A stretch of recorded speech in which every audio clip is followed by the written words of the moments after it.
नमस्कार, स्वागत है आपका प्रोग्राम डिजिटल किसान में। मैं हूं आपके साथ रिंकी त्यागी। देश में कैशलेस इकोनॉमी को बढ़ावा देने के लिए प्रधानमंत्री नरेंद्र मोदी ने ऑनलाइन पेमेंट ऐप पर काफी जोर दिया है। इसके साथ ही किसानों की आय दोगुनी हो, इसके लिए भी सरकार के लगातार प्रयास जारी हैं, जिसमें सबसे खास है किसानों को डिजिटल साक्षर बनाना, क्योंकि डिजिटल साक्षर होने पर ही किसान इंटरनेट के माध्यम से हर उस सरकारी गतिविधि से जुड़ सकते हैं जो खास तौर से देश के किसानों के लिए चलाई जाती है। चाहे इसमें घर बैठे किसानों को देश भर की मंडियों से जोड़ना हो या फिर किसी सरकारी योजना के बारे में घर बैठे जानकारी जुटाना। इतना ही नहीं, किसान भाई बहनों को कृषि जगत की हर आधुनिक तकनीक की जानकारी भी घर बैठे इंटरनेट के जरिए ही मिल जाती है। तो है ना डिजिटल साक्षरता बेहद जरूरी। तो हर सप्ताह आपको डिजिटल साक्षर बनाने के मकसद से हम आपके लिए लेकर आते हैं ये प्रोग्राम, जिसका नाम है डिजिटल किसान। जैसा कि आप जानते हैं कि इस प्रोग्राम में 3 सेगमेंट होते हैं। पहला सेगमेंट डिजिटल पाठशाला, जिसमें हम आपको बताते हैं कि ऑनलाइन पेमेंट ऐप्स का इस्तेमाल कैसे करें। दूसरा सेगमेंट अर्थनीति, जिसमें बात होती है बैंकिंग और ट्रेडिंग की। और हमारा तीसरा और आखिरी सेगमेंट होता है सरकारी योजनाओं से लाभ, जिसमें हम कृषि से जुड़ी सभी सरकारी योजनाओं की जानकारी आप तक पहुंचाते हैं।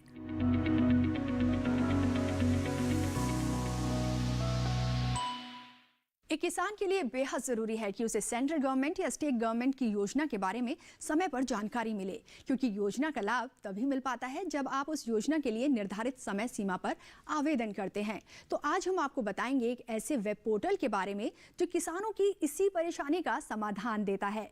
पोर्टल का नाम है एम किसान और इस पर जानकारी देंगे हमारे एक्सपर्ट शिव श्रीवास्तव। तो चलिए शुरू करते हैं अपना पहला सेगमेंट डिजिटल पाठशाला।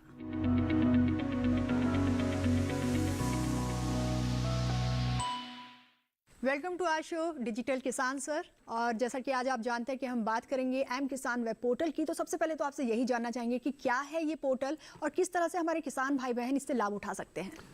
जहाँ तक एम किसान पोर्टल की बात की जाए, ये एक ऐसा पोर्टल है जिसमें किसान भाई बहन रजिस्टर करने के बाद कृषि या उससे जुड़े व्यवसाय जैसे मधुमक्खी पालन, पशुपालन इत्यादि से संबंधित जरूरी जानकारी और अलर्ट्स अपने मोबाइल पर पा सकते हैं। आपने बोला कि इस पर रजिस्ट्रेशन करने की ज़रूरत होती है, तो रजिस्ट्रेशन किस तरह से किया जाए इस पर? रजिस्ट्रेशन करने की जो प्रोसेस है वो बहुत ही आसान है। इनके रजिस्ट्रेशन पेज पे जाने के बाद अपना नाम, मोबाइल नंबर, ईमेल आईडी और जो भी एड्रेस की जानकारी देनी होती है। साथ साथ ये भी जानकारी देनी होती है कि आपको जो भी इंफॉर्मेशन चाहिए, जो भी सूचना चाहिए, उसकी भाषा कौन सी भाषा में आप सूचना लेना चाहते हैं।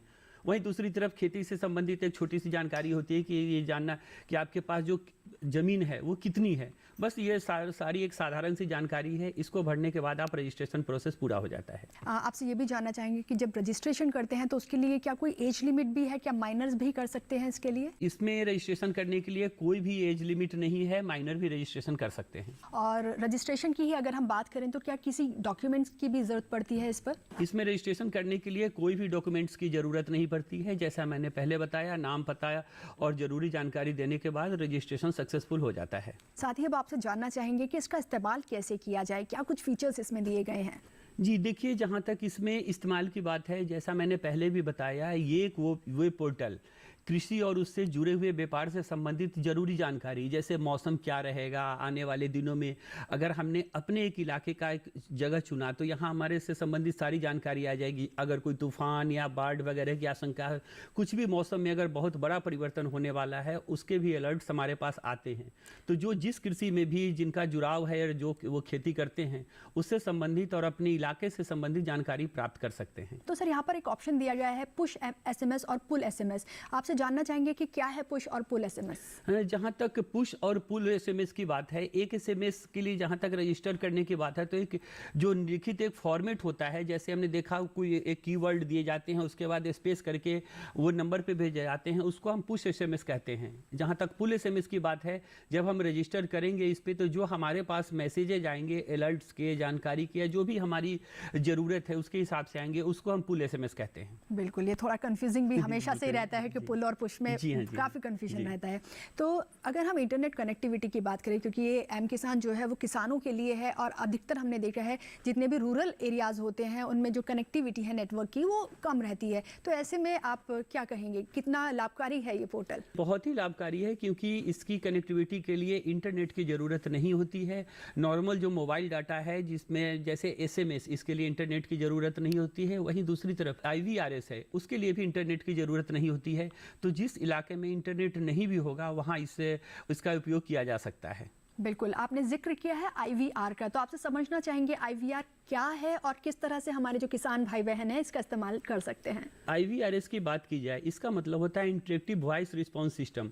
जैसे जब हम कभी डायल करते हैं तो उधर से जो कंप्यूटर से सेव्ड जो आवाज़ है उससे हमें गाइड किया जाता है, और जो हमारी समस्या या समाधान है या अगर हम कोई सुझाव देते हैं तो पर्टिकुलर हमें उस पॉइंट पे पहुंचा दिया जाता है आईवीआरएस के थ्रू। आईवीआर हमने जाना, हम आपसे साथ ही जानना चाहेंगे कि जो कॉल सेंटर्स हैं उनसे किस तरह से हमारे किसान भाई बहन कनेक्ट कर सकते हैं इस वेब पोर्टल के जरिए। जी, जहाँ तक एम किसान पोर्टल की बात की जाए, किसान कॉल सेंटर इसका एक पार्ट है, और किसान कॉल सेंटर के लिए टोल फ्री नंबर दिए गए हैं। जो भी किसान भाई बहन अपने कृषि से संबंधित कोई भी जानकारी पाना चाहते हैं, वो किसान कॉल सेंटर में फ़ोन करके निःशुल्क प्राप्त कर सकते हैं। ये जो कॉल सेंटर है, क्या इसका कोई टाइम पीरियड है, 24/7 ये काम करता है? नहीं, कुछ कॉल सेंटर 24/7 भी काम करते हैं, कुछ कॉल सेंटर में सुबह से लेकर शाम तक का टाइम निर्धारित। और अगर बात की जाए इसके बाकी जो ऑप्शंस हैं उनकी, जैसे मैं इस पे देख रही थी खुद भी जाकर, केसीसी का ऑप्शन यहाँ पर दिया गया है, कि सेवा का ऑप्शन यहाँ पर दिया गया है, तो ये क्या है, ये भी हम आपसे जानना चाहेंगे। केसीसी का, जैसा मैंने पहले भी बताया कि केसीसी ऑप्शन मतलब किसान कॉल सेंटर एक ऑप्शन दिया गया है, और भी यहाँ पे 2-3 है। जैसे जो अनाज के खरीदार हैं उनके लिए भी एक ऑप्शन दिया गया है, वो अपना यहाँ पर रेट वो चेक कर सकते हैं, और जो किसान है जो अपना सामान बेचना चाहते हैं मंडियों में, वो भी अपने इलाके मंडियों का वो रेट पता कर सकते हैं। जी, तो यहाँ पर एक ऑप्शन है बायर और सेलर का, क्या ये उसी से संबंधित है? जी बिल्कुल, जैसा मैंने पहले बताया, अगर कोई सेलर है तो वो अपने जो प्रोडक्ट बेचने जा रहा है, जो मान लिया वो अनाज बेचने जा रहा है, तो उसका कहाँ पर उसको बेहतर रेट मिलेगा उसकी जानकारी मिल जाएगी। वहीं दूसरी तरफ अगर कोई बायर है तो उसको इस बात की जानकारी मिलेगी कि जो चीज़ वो खरीदने जा रहा है तो उसको कम कीमत में अच्छी क्वालिटी किस मंडियों में मिलेगी। तो वापस एक बार शुरू में जो हमने रजिस्ट्रेशन की बात की थी, वहाँ पर मैं आपसे जानना चाहूँगी कि एक बार जैसे किसी किसान ने अपने मोबाइल नंबर से रजिस्ट्रेशन कर दिया है, लेकिन बाद में चलकर उसका नंबर चेंज हो जाता है, तो ऐसे में क्या हमें रजिस्ट्रेशन दोबारा करना पड़ेगा? नहीं, उससे अगर किसी का नंबर चेंज हो जाता है, जो कभी कभी देखने में भी आता है, तो उसके लिए फिर लॉगिन करके वहाँ ऑप्शन दिया हुआ है, आप अपना नया नंबर डाल के उसको वेरीफाई कर सकते हैं। उसके बाद जो भी सूचना, अलर्ट्स, जानकारी है वो आपको नए नंबर पे मिलेगी। और जो हमने रजिस्ट्रेशन की बात की थी, उससे हमें एसएमएस आने तो शुरू हो जाते हैं, लेकिन जो कॉल सेंटर की हम सेवाएं लेते हैं, क्या वो सेम रजिस्ट्रेशन के साथ काम करेंगी? नहीं, कॉल सेंटर के लिए रजिस्ट्रेशन की ज़रूरत नहीं होती है। वहाँ पर कोई भी किसान भाई बहन अपनी किसी भी समस्या का समाधान पा सकते हैं। तो ये तो बात हुई वेब पोर्टल की, तो क्या यहाँ पर जो मोबाइल ऐप्स हैं एम किसान के, वो भी मौजूद है? जी हाँ, अगर आप इसके वेब पोर्टल पे जाओगे तो यहाँ पर बहुत सारे मोबाइल ऐप्स हैं जो भी हर रिलेटेड से संबंधित है, हर क्षेत्र से रिलेटेड है। जैसे कहीं पूसा कृषि का है, और कुछ फार्मोमैनिया भी हैं। तो जो भी ज़रूरत के हिसाब से यहाँ पे ऐप दिए हुए हैं, किसान भाई चाहें तो अपनी ज़रूरत का ऐप देख के उसको डाउनलोड करके और भी ज़्यादा जानकारी प्राप्त कर सकते हैं। बिल्कुल, आपसे डाउनलोड का प्रोसेस भी जानना चाहेंगे, जिससे कि हमारे जो किसान भाई बहन हमें देख रहे हैं वो ये भी जान पाएँ कि मोबाइल ऐप को किस तरह से डाउनलोड करना है। जहाँ तक डाउनलोड करने की प्रोसेस की बात है, वेब पोर्टल पे एक ऑप्शन दिया हुआ है जिसमें एक डाउनलोड का ऑप्शन है, मोबाइल ऐप, उसके नीचे डाउनलोड। वहाँ पे क्लिक करने के बाद जो भी वो ऐप डाउनलोड करना चाहेंगे उसका लिंक नीचे दिया हुआ है। जी, तो देखिए कितना आसान है इसका जो ऐप है उसको भी डाउनलोड करना। उम्मीद करती हूँ आपको एम किसान वेब पोर्टल पसंद आया होगा। आप आज ही इसे डाउनलोड करेंगे और सरकार की जितनी भी सेवाएं हैं उनका लाभ आप उठाएंगे इस वेब पोर्टल के जरिए।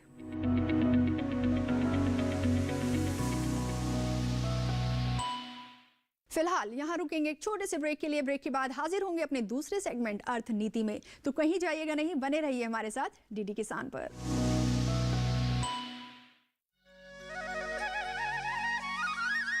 हम हाजिर हैं कार्यक्रम में हम आपको ले चलेंगे जम्मू कश्मीर के किसानों के उन खेतों में जहां खिलते हैं केसर के फूल, जहां बिखरती हैं लवेंडर के फूलों की सुगंध, जहां लगाए जाते हैं जैतून के बाग, जहां पलती हैं दुर्लभ ट्राउट मछलियां और जहां बनते हैं पश्मीना शॉल। साथ ही भेड़ बकरी पालन से लेकर dairy farming, strawberry, dragon fruit के बगीचे और सब्जियों के लहलहाते खेत। जम्मू कश्मीर कृषि गतिविधियों की एक सुंदर तस्वीर है ये कार्यक्रम हम हाजिर हैं।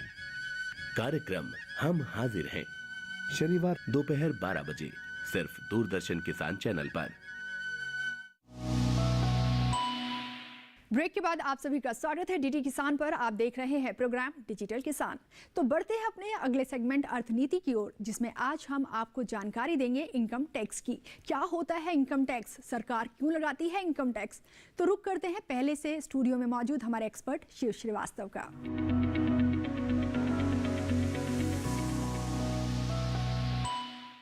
तो एक बार फिर से स्वागत आपका हमारे दूसरे सेगमेंट अर्थनीति में। सर, तो जैसा कि आप जानते हैं कि आज हम बात करने वाले हैं इनकम टैक्स पर। तो सबसे पहले तो सवाल यही है कि इनकम टैक्स है क्या और ये लोगों को क्यों भरना पड़ता है, क्योंकि अक्सर सभी लोग रोते हैं इनकम टैक्स भरते हुए। जी बिल्कुल, आपने बिल्कुल सही कहा है कि इनकम टैक्स क्या है। दरअसल इनकम टैक्स एक ऐसा टैक्स है जो सरकार व्यक्तिगत या संस्थागत आमदनी पे लगाती है। जिस हिसाब से आमदनी होती है उस दिन सरकार उस हिसाब से वह टैक्स लगाती है, जिसे इनकम टैक्स ही कहा जाता है। तो बिल्कुल आमदनी पर ये इनकम टैक्स डिपेंड करता है। तो आप हमें ये भी बता दीजिए कि क्या कुछ स्लैब है उस आमदनी का? जी हाँ, जहाँ तक स्लैब की बात की जाए 3 लाख की आमदनी पे कोई भी टैक्स नहीं देना पड़ता है, 0% होता है। 3 से 6 लाख पे 5% का टैक्स दिया जाता है। 6 से 9 लाख पे 10% का टैक्स दिया जाता है। वहीं दूसरी तरफ अगर 9 से 12 लाख की बात की जाए तो वहाँ 20% टैक्स है। 15 लाख के ऊपर जो टैक्स की जो रेंज है वो 30% की है। जी, कहाँ इसमें रिबेट दी जाती है? किन किन सेक्टर्स, कौन से ऐसे सेक्टर्स है जहाँ आप रिबेट पा सकते हैं टैक्स से? देखिए, टैक्स में जहाँ तक कि जिस सेक्टर को रिबेट की बात की जाती है, सबसे जो पहला सेक्टर आता है वो एग्रीकल्चर सेक्टर आता है। किसान भाई बहनों को जो उनकी कृषि से आय है उस पर उन्हें कोई भी टैक्स नहीं देना पड़ता है। दूसरी तरफ अगर रिबेट की बात की जाए तो जो गिफ्ट में मिले होते हैं उन पर टैक्स नहीं देना सकता। ऑनरेरी जिसको हम कह सकते हैं, जो भी होते हैं उन पे टैक्स नहीं देना होता है। कुछ ग्रेचुइटी पे भी टैक्स नहीं देना होता है जो इनकम होती है। जी बिल्कुल। तो ये तो हमने समझ लिया कि इनकम टैक्स होता क्या है। इनकम टैक्स भरने का प्रोसेस क्या है वो भी हम आपसे जानना चाहेंगे। जी, जहाँ तक इनकम टैक्स भरने के प्रोसेस की बात की जाए, जो भी एलिजिबल हैं, जो भी टैक्स देना चाहते हैं, तो उनको पहले जो फॉर्म होते हैं उसमें अपनी सारी जानकारी भरने के बाद जो एक कैलकुलेशन होते हैं, कंपाउटेशन जिसको बोलते हैं, उसके बाद जो इनकम टैक्स की साइट है उस पर लॉगिन करने के बाद सारी डिटेल के बाद ये सारी फिगर्स जो हैं जो फॉर्म से अपलोड करने पड़ते हैं। जी, आपने कहा जो भरना चाहते हैं, यानी कि कुछ ऐसे भी लोग हैं कि आमदनी अच्छी है लेकिन भरने से बचते हैं। जो भरने से बचते हैं वो कर चोरी इसी को कहते हैं अगर हम देखें तो। लेकिन ऐसा करना बिल्कुल भी गलत है, क्योंकि जो आदमी एलिजिबल हैं, जो आदमी योग्य हैं टैक्स देने के, या जिनकी आमदनी उस रेंज में है, अगर वो नहीं देते तो इसके लिए हमारे कानून में सजा का भी प्रावधान है। अगर आर्थिक सजा की बात की जाए तो 10,000 से लेकर 1 लाख तक का उन्हें जुर्माना भी भरना पड़ सकता है। और अगर दूसरे सजा की बात की जाए तो 7 महीने से लेकर आगने वाले समय तक जेल भी हो सकती है। बिल्कुल, मैं यहाँ पर जो कर चोरी जैसा वर्ड है वो यूज़ नहीं करना चाहती थी। मैं चाहती थी एक्सपर्ट खुद ही बताए कि ये अच्छी चीज़ नहीं है, आपको जो टैक्स है वो भरना ही चाहिए। सर, यहाँ हम आपसे ये भी जानना चाहेंगे कि टैक्स किस काम आता है हमारे गवर्नमेंट की। बहुत सारे लोग ये सोचते हैं कि गवर्नमेंट हमारा पैसा ले लेती है, लेकिन आप उन्हें बताएं कि ये जो टैक्स है उससे गवर्नमेंट करती क्या है। बहुत ही आपने अच्छा कहा, गवर्नमेंट हमारा पैसा लेती नहीं है, बल्कि जो भी इनकम टैक्स में जो राशि सरकार को मिलती है उसका इस्तेमाल वो जन कल्याण के लिए ही करती है, गरीबों के उत्थान के लिए। और जो भी जन कल्याण की चीज़ें हमारे आपके भले के लिए ही अगर देखा जाए तो जितनी भी चीज़ें हैं राष्ट्र के विकास के लिए सरकार उस धनराशि का उपयोग करती है। तो हमने इनकम टैक्स पर बात कर ली है, तो इनकम टैक्स रिटर्न क्या होता है वो भी हम आपसे जानना चाहेंगे। जी बिल्कुल, जहाँ तक जो इनकम टैक्स की बात हमने कर ली है, जो भी इनकम टैक्स देना चाहते हैं, जो इनकम टैक्स को देने की जो प्रक्रिया है, जो भरने की प्रक्रिया, उसको हम इनकम टैक्स रिटर्न कहते हैं आम बोलचाल की भाषा में। तो इसमें बहुत कुछ नहीं है, जैसा मैंने पहले भी बताया कि जो भी इनका जो फॉर्म है वो अपने इनकम के हिसाब से, जो उनका इनकम किस तरह का इनकम है वो हिसाब से फॉर्म लें और उसके बाद उसकी जानकारी भरने के बाद वो इनकम टैक्स की साइट पे जाके लॉगिन करके वो टैक्स जमा रिटर्न भर सकते हैं। जी बिल्कुल। तो आप यहाँ पर साइट पर जाके, यानी कि ऑनलाइन आप इनकम टैक्स जो है वो फाइल कर सकते हैं। सर, कितना लेंदी प्रोसेस ये होता है और क्या कितने डॉक्यूमेंट्स की इसमें ज़रूरत होती है? नहीं, मेरे विचार से बहुत ज़्यादा लेंदी प्रोसेस नहीं है। पैन कार्ड से आप लॉगिन कर सकते हैं, पैन कार्ड नंबर से। उसके बाद आपको बैंक डिटेल दी जाती है। बैंक डिटेल इसलिए देना होता है कि अगर हमारा कभी एक्सेस टैक्स सरकार के पास चला गया तो फिर सरकार हमें वो वापस भी करती है। इसके लिए वो बैंक डिटेल मांगे जाते हैं। फिर जो भी फॉर्म्स वगैरह हैं वो अपलोड करना होता है। मुझे लगता है नॉर्मली आधे घंटे, बहुत ज़्यादा से ज़्यादा भी आधा घंटे में कोई इसको आसानी से कर सकता है। तो कोई इंडिविजुअल इसको खुद ही भर सकता है या सीए की यहाँ पर सर्विसेज लेने की जरूरत होती है? देखिए, ये तो इंडिविजुअल टू इंडिविजुअल डिपेंड करता है, लेकिन अगर कोई चाहे तो इंडिविजुअल खुद भी भर सकता है। जैसे आपने बताया कि रिटर्न भी आता है हमें, अगर आप स्लैब में नहीं आते इनकम टैक्स के तो ये रिटर्न आता है, तो कितने टाइम पीरियड में ये हमें रिटर्न मिल जाता है? देखिए, जहाँ तक टैक्स रिफंड की बात की जाए, जो एक्सेस टैक्स रिफंड होता है नॉर्मली वो 3 से 6 महीने मैक्सिमम के अंदर हमें वो रिफंड मिल जाता है। और जहाँ तक रिटर्न भरने की बात की जाए तो जो वित्तीय वर्ष खत्म हो रहा है, जैसे इस बार अगर 31 मार्च को जो ये वर्ष 2022-23 की जो समाप्ति हुई है, उसका रिटर्न हम नॉर्मली अक्टूबर तक भर सकते हैं। जी अच्छा सर, आपसे ये भी जानना चाहेंगे, बड़ा दिलचस्प है और ये जानना भी हमारे लिए, क्या कुछ ऐसी कंट्रीज भी हैं जहाँ पे इनकम टैक्स लोगों को नहीं पे करना पड़ता है? जी हाँ, बिल्कुल। पूरे दुनिया में 4 ऐसी कंट्री हैं, बर्मुडास और यूएई, 2 और कंट्री हैं जिनमें मोनाको, जिनके अंदर इनकम टैक्स नहीं देना होता है। जी, शायद यही रीज़न है कि लोग वहाँ की तरफ भागते भी ज़्यादा हैं।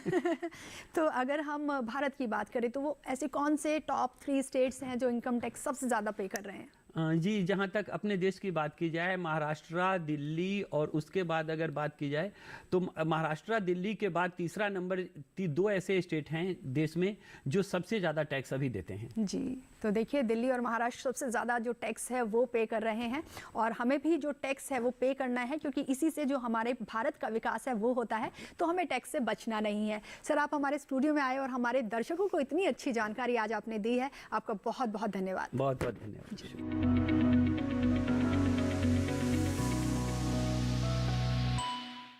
फिलहाल वक्त एक और ब्रेक का। ब्रेक के बाद आपको अपने तीसरे सेगमेंट में बताएंगे एक ऐसी सरकारी योजना के बारे में जिसकी मदद से राज्यों के विभिन्न बाजारों में फल और सब्जियों की सप्लाई बेहतर हुई है। क्या है इस योजना का नाम, ये जानेंगे इस छोटे से ब्रेक के बाद। कहीं जाइएगा नहीं, बने रहिए हमारे साथ डीडी किसान पर। सब कहते हैं मैं बहुत तेज, बेपरवाह, बेधड़क दौड़ती हूँ। मैं कहती हूँ क्यों ना दौड़ूं, इन पहाड़ों से मेरा रिश्ता ही कुछ ऐसा है।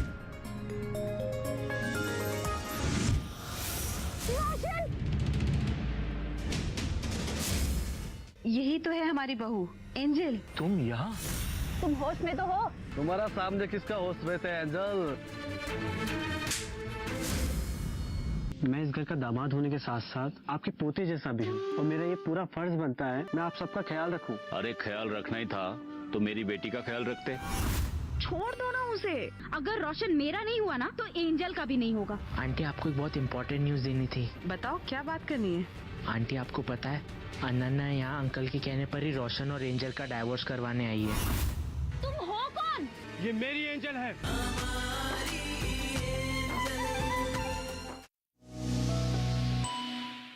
ब्रेक के बाद आपका एक बार फिर स्वागत प्रोग्राम डिजिटल किसान में, और हम आ पहुंचे हैं अपने तीसरे और आखिरी सेगमेंट में जिसका नाम है सरकारी योजनाओं से लाभ। तो इंतजार करते हैं खत्म और बताते हैं आपको आज की योजना का नाम। योजना है ऑपरेशन ग्रीन्स। इस योजना से राज्यों के विभिन्न बाजारों में फल और सब्जियों की सप्लाई न सिर्फ बेहतर हुई है बल्कि इससे फल सब्जियों के दामों में आने वाले उतार चढ़ाव पर भी लगाम लगी है। तो देखते हैं योजना से जुड़ी ये रिपोर्ट।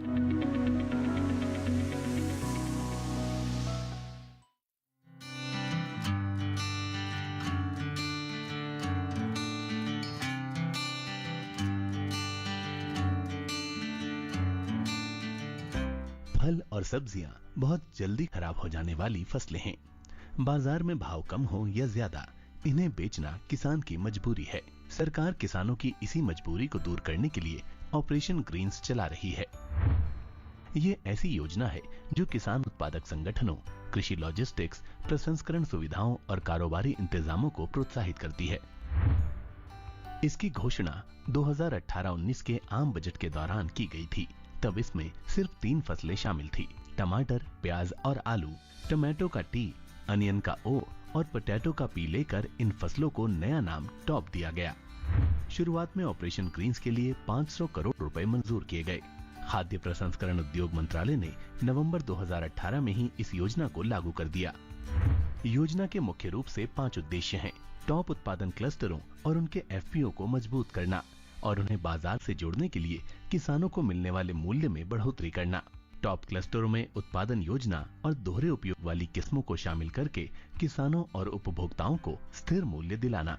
खेत स्तर पर बुनियादी ढांचा तैयार करना, उपयुक्त कृषि लॉजिस्टिक्स और भंडारण क्षमता का विकास करना और कटाई के बाद होने वाले नुकसान को कम करना। उत्पादन क्लस्टरों के साथ मजबूत लिंकेज सहित टॉप फसलों की मूल्य श्रृंखला में खाद्य प्रसंस्करण क्षमता और मूल्य वर्धन में बढ़ोतरी करना। मांग, आपूर्ति और टॉप फसलों के मूल्य से जुड़े सही आंकड़े इकट्ठा करना और इन आंकड़ों के आधार पर एक बाजार सूचना नेटवर्क स्थापित करना। कोरोना की वजह से जब आपूर्ति श्रृंखला ठप पड़ गई तो किसानों को अपनी फसलें बाजार तक पहुंचाने में दिक्कतें आने लगी। खासतौर से फलों और सब्जियों के खेत में ही सड़ने का खतरा पैदा हो गया। किसानों की इसी परेशानी को देखते हुए सरकार ने आत्मनिर्भर भारत अभियान के तहत ऑपरेशन ग्रीन्स का विस्तार कर दिया। विस्तार के बाद इसमें फसलों की संख्या 3 से बढ़कर 22 हो गई। नई फसलों में सब्जियां भी हैं और फल भी। इस तरह ऑपरेशन ग्रीन्स को नया स्लोगन मिल गया, टॉप से टोटल। ऑपरेशन ग्रीन्स योजना मोटे तौर पर 2 रणनीतियों पर काम कर रही है।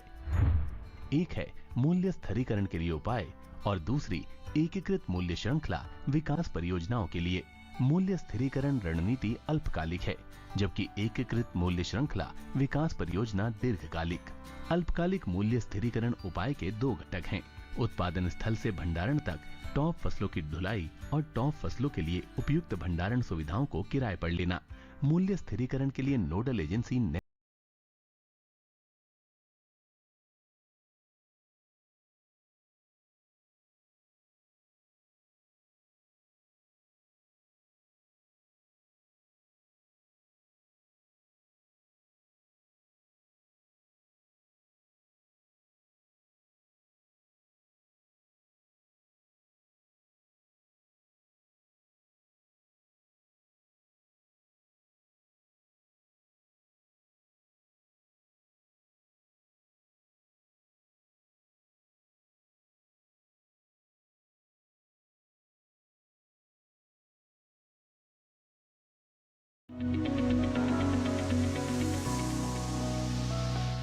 उम्मीद करते हैं कि आज प्रोग्राम में दी गई तमाम जानकारियां आपके जरूर काम आएंगी। हमारी कोशिश यही रहती है कि हम आपको डिजिटली साक्षर बनाने में मदद करें, जिससे आप अपने सभी काम स्मार्टली कर पाएं और तमाम सरकारी प्रयास जो सरकार अपने देश के किसानों को विकसित और उन्नत बनाने के लिए कर रही है, उन सब सरकारी योजनाओं का लाभ भी आप उठा पाएं।